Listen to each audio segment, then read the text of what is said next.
All right. Well, episode 6 of Spinal Tap with myself, Dr. Zach Mashinsky, to the right of me, viewing left, Dr. Mitchell Evenson. Thank you. And then we have Richie too. He's here, I guess. I'm always here. He's in the corner. Hello. And then we got our good friend, Mr. Tyler Kleinhuizen. Hey, good job on that one. Yeah, pretty good, right? Yeah. I practiced That's all night. great. Stayed up all night just practicing. That's creepy. Spelled it out. Say it in a sentence. Yeah. So we're gonna talk about kind of all things more training, rehab. Tyler is our rehab professional that we refer a lot of our patients to. He does great work, and we trust him more than anybody. So, patient told me about you. I'm just assuming that's what it was. And I personally was dealing with some knee pain. Recall that? I came in, I was like, someone said you're good at this. Let's take a look. And darn tootin', you shifted all my knee pain into my foot in like 2 sessions. So we gotta handle this a little bit beyond that. Let's do it. My first meeting, I reminisced Tyler being very intelligent about the body itself, just the functionality. And you made a good point where, like, maybe you should say it. How do you view us chiropractors versus you? The power line analogy. Let's hear it from the source. Okay. That you remember was, way? Okay, that's good. Good. Well, yeah. So I mean, I'm working with people in movement-based rehabilitation, focusing on the nervous system. Right? You guys, chiropractors, everything's about the nervous system, but almost from more of that neurostructural side. So the way that if I have somebody that comes into me, a lot of times they're already seeing a chiropractor, or if they're not, I'm going to say, hey, go do this, because the analogy that I probably used that you liked was thinking about like a cell phone tower, right? So if there's a big storm and there's some sort of damage to this big vertical tower, the job of the chiropractor is definitely straightening that thing out, right? But there's still going to be vulnerability if all of the cables that tether that tower in all the different directions aren't back up to the proper tension, the proper length, and the proper slack, right? So we need to have that balance of both things. You don't want to have a crooked tower. That's not going to work properly, and you don't want to have a lack of support. So both of those things need to work together, and my job is adjusting the support, essentially. Like that. Yeah. And the company that you work for, Evo Performance. Yes. So Evo Performance Rehab. We are kind of an accelerated alternative to the conventional physical therapy system. We want to be outside of that. We want to be able to work with somebody from, I just had a traumatic issue. I have a muscle tear. I have a joint replacement surgery, whatever it is, all the way to the point of I feel like I'm slightly inefficient. I'll get a hockey player who's very experienced, but they're not quite as fast as they need to be. We need to work on, hey, what's inefficient about how they're moving?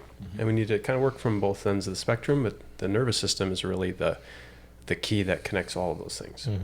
And you guys have a specialized tool called the ARPWave. ARPWave is the original, and then there's a few other clones and things along the way. So go into that a little bit more. So stepping back, I was a guy who aspired to be a professional football player. And then as I started to get into later high school, it was like, man, this whole like track and field throwing thing is really my jam because it's so technical. And only the person who's going to put in the time and the reps to really understand and master some of those movements is going to be the one who succeeds, even if you're not the biggest brute in the whole competition. You had some advantages in that category too. That was true. But what did you throw, Tyler? What was your throwing? Tantrums. Yep. Tantrums. Yeah. Just So I threw was down. shot put, discus, and then at the University of Minnesota, where I ended up added the hammer throw and the weight throw. Was that your favorite? My favorite was probably the shot, and then it kind of shifted towards the disc later in college. But The hammer gets the cool points, though, doesn't it? it's pretty cool. So cool. It's very dangerous and very cool. Right. Violent. Yeah.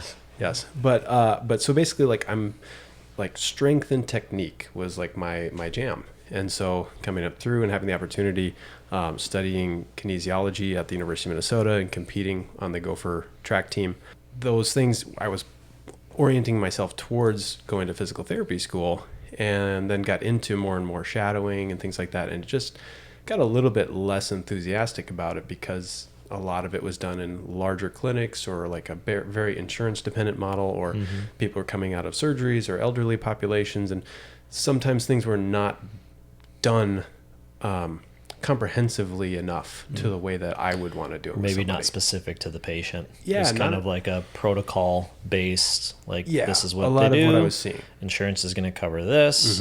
This is what you can do. This is what you cannot do. Like I feel like that freedom, or the lack of freedom, is restricting.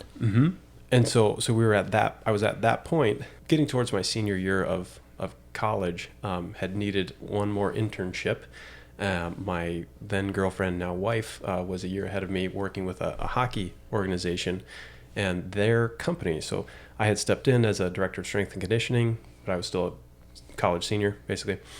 Their company had contracted another company from Arizona called Evo to write all of their training and to implement some of these technologies with their athletes. So essentially, this ARPWave machine, ARPWave basically started as trying to be an alternative to rest, ice, compression, elevation, like injury management, right?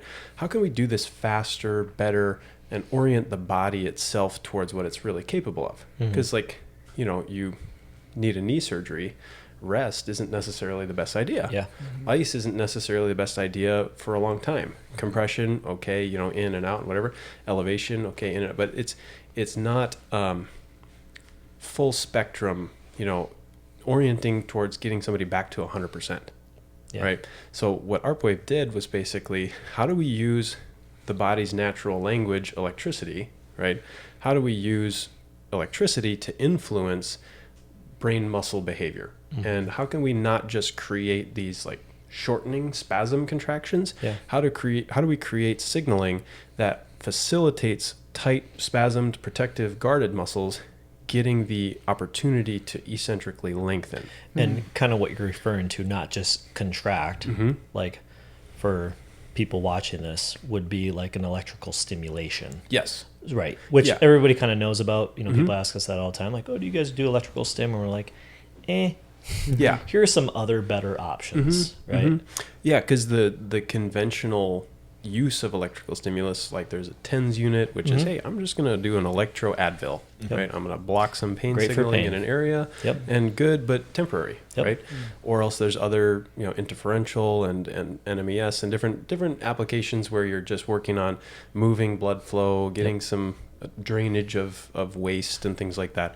But it's not really done very much in an active re-education setting, because one cool part about electrical stimulus is you can help recruit muscle fibers, right? So if I flex a muscle, that's me contracting it in a shortening direction.